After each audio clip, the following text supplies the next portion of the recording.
Star Wars has changed. But you already know this, even if you can't put your finger on it exactly. Just think about how many movies you've seen that you thought had great potential, that the idea was there and everything seemed to be exactly what you'd want it to be, but you go and you see the movie and you're left feeling empty. We have moved into a time where creativity in writing seems to be at an all-time low, where franchises are falling apart, and it all comes back to what I believe is the Marvelization problem. It's where story takes a back seat to content. Let me explain. I've broken this down into 4 different ways that I think this is happening, and particularly happening in the Star Wars universe.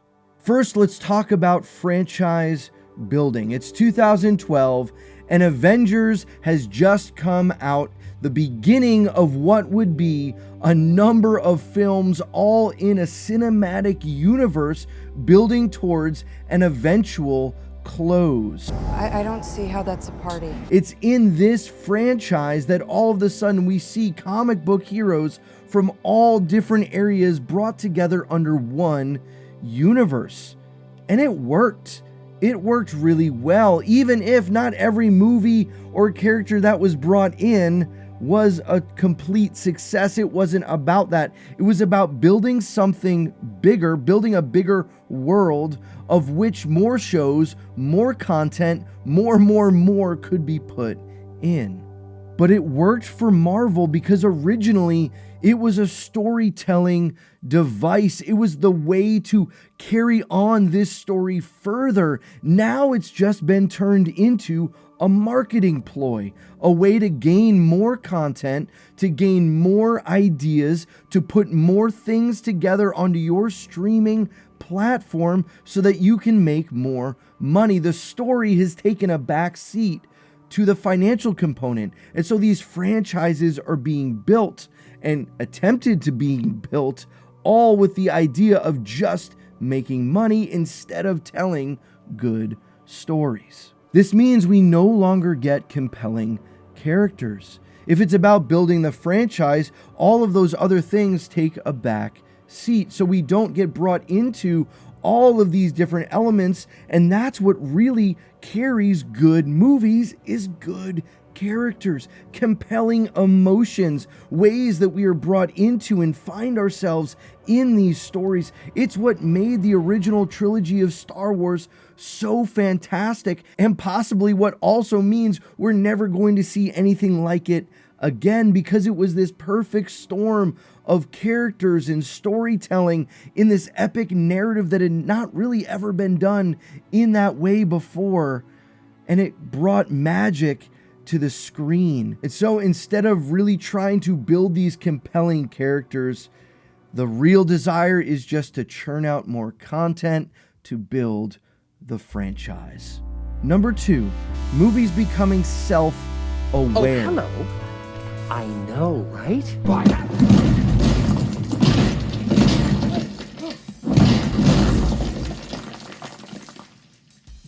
Aware of the previous context, aware of the things that have happened before, even if they don't really make sense in the story. Think of Deadpool as an example of this, and how Marvel has made a character who knows he's in a movie, who knows he's in a superhero movie, and using and playing on all those tropes and goofing around about it. And that's something that's been tried to be replicated in a lot of different ways, but it just completely fails. So who talks first? You talk first? I talk first? And the way that Star Wars most notably falls for this time and time again is in nostalgia baiting. Chewie, we're home. Where they're just going to throw in something from a previous film or previous era to try and get the audience to go, I enjoy that. That's right. I remember that. And I love that thing. And now it's in this thing. So I'm now tricked into liking this thing. But it doesn't work. In fact, it is one of the things that has been the biggest problem of Star Wars that you can build a good story without having to do nostalgia bait. Somehow Palpatine returned.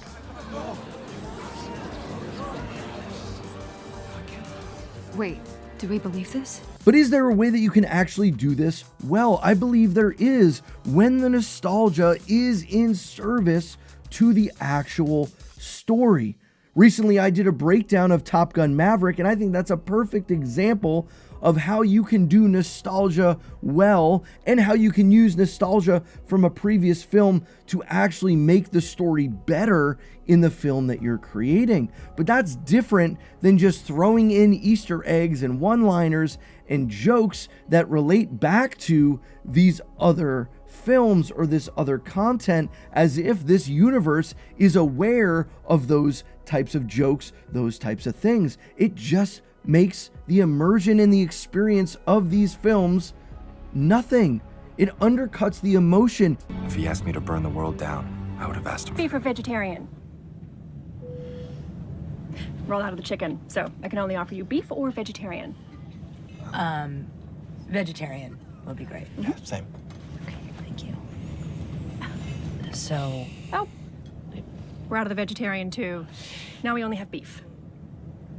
beef, because that's all you have, right? Okay, you'll have the beef. Yes, And and the beef. 2 beefs. Hi, I'm holding for General Hux. This is Hux. You and your friends are doomed. We will wipe your filth from the galaxy. Okay, I'll hold. Hello? Hello? Yep, I'm still here. Can he hear me? Hux? He can. With an H? Skinny guy? Kind of pasty? I can hear you. Can you hear me? It undercuts everything, and it really leads us to our next and our third problem. It's the absolute and total loss of sincerity. When we're having all of this humor and all this nostalgia that is almost self-aware, we lose sincerity. We lose what it is to be in the moment of that film, to be brought in by the emotions of those characters. Think of something like Lord of the Rings that has done this masterfully. You can think many moments in that film where there's lots of humor and lots of moments between, particularly Legolas and Gimli, where they do joke back and forth. But that's not at the expense of this grand kind of epic story that they're a part of. I'm on 17! It doesn't take away from the moments of struggle for Frodo. It doesn't take away from the journey and the epic tale that's being shown and told throughout those films. So it's not to say that you can't have humor, but when humor undercuts sincerity, we've fallen into a trap that we can't get out of. And this is something that Marvel does all the time. As a result of their self-awareness and their humor and their nostalgia baiting, they take away any moments of sincerity. They're few and far between. That's my look.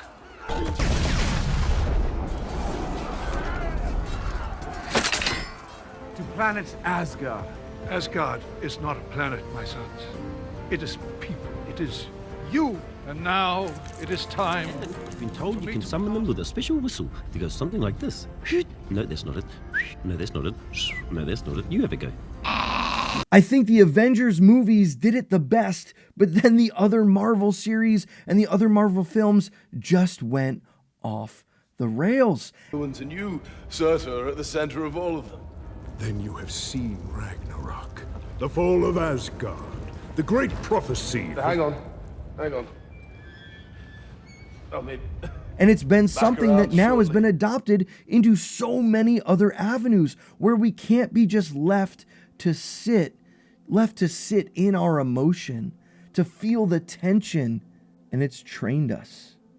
It's trained us to not be comfortable in the discomfort, to not enjoy the tension, the awkwardness, the pain, the suffering, to not be drawn into stories that really almost hurt, because we're always sitting there waiting for the joke.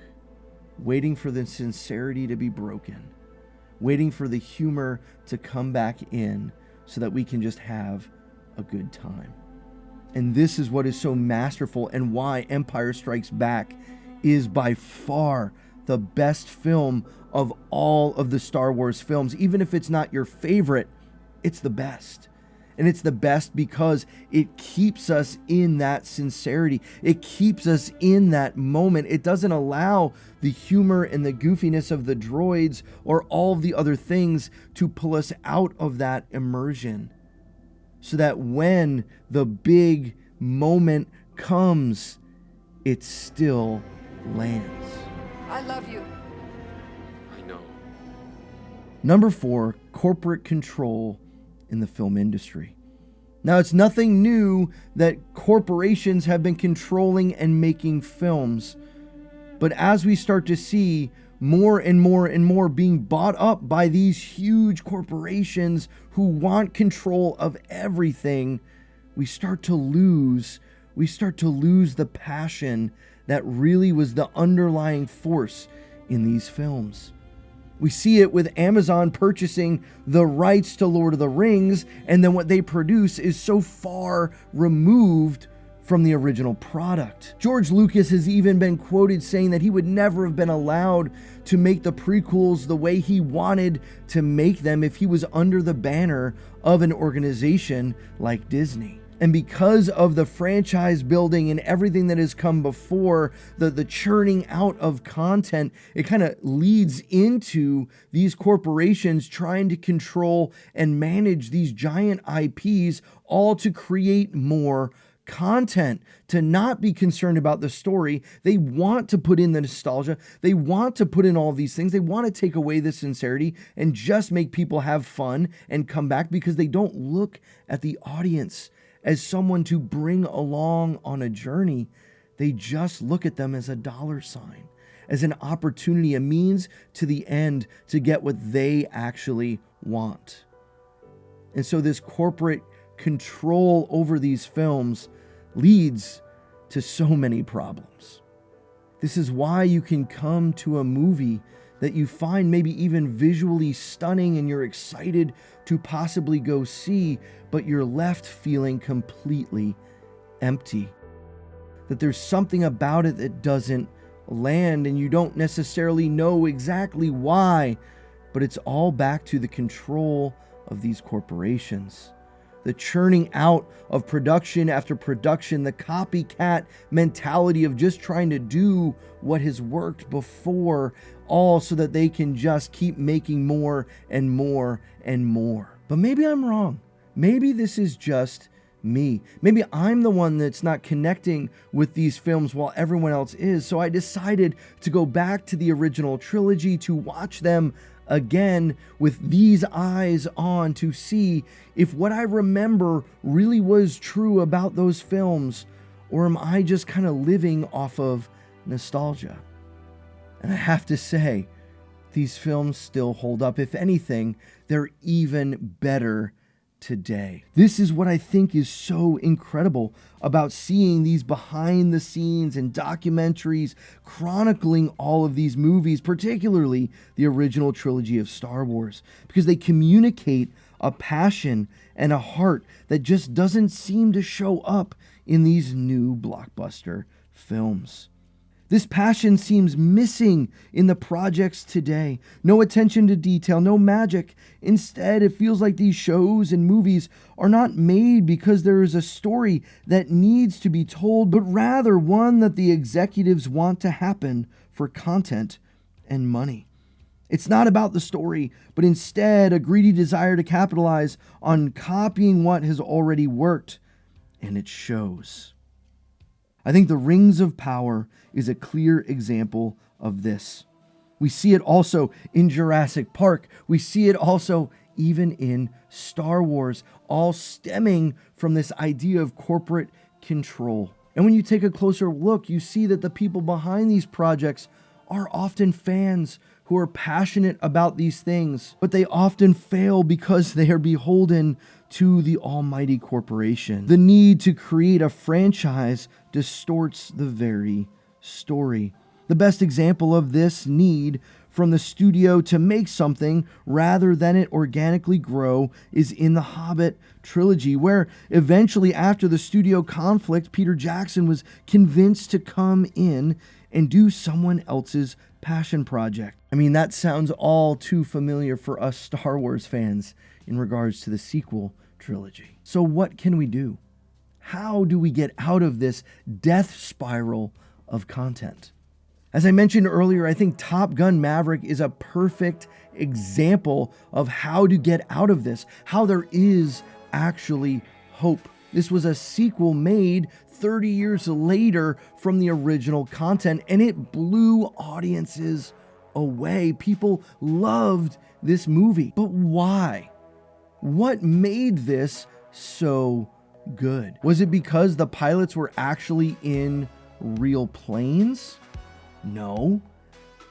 Was it because they avoided falling for nostalgia and including any type of nostalgia in the movie?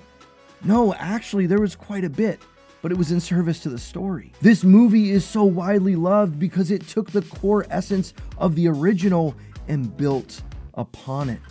It built upon this relationship, this understanding of self-sacrifice between brothers and sisters who are flying together. It took upon it this core idea of what it is to give up one's life for someone else. And that's where it took it. It even took it further as you see Pete Maverick Mitchell come to that realization as he's willing to give his life for his students and vice versa.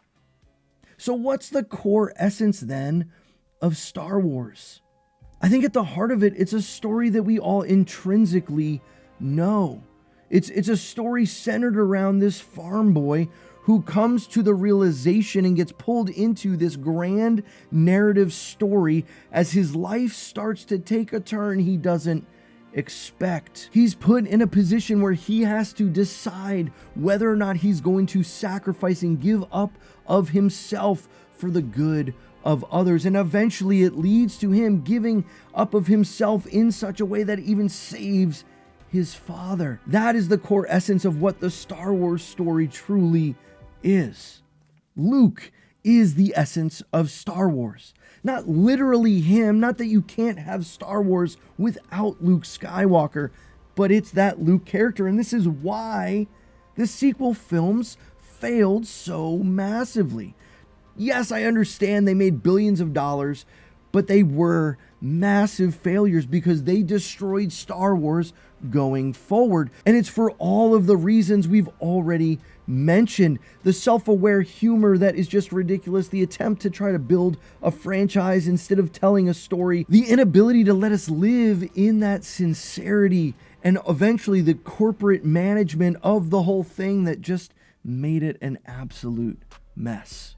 But there is a way out, as we saw in Maverick, but we've seen it in other ways also. You don't just have to build on that core understanding of what the film is. You can take it and flip it the way that The Dark Knight does. You could double down just like Top Gun Maverick, or you can also fit that core idea into a bigger meaning like The Godfather. Ultimately, there is hope.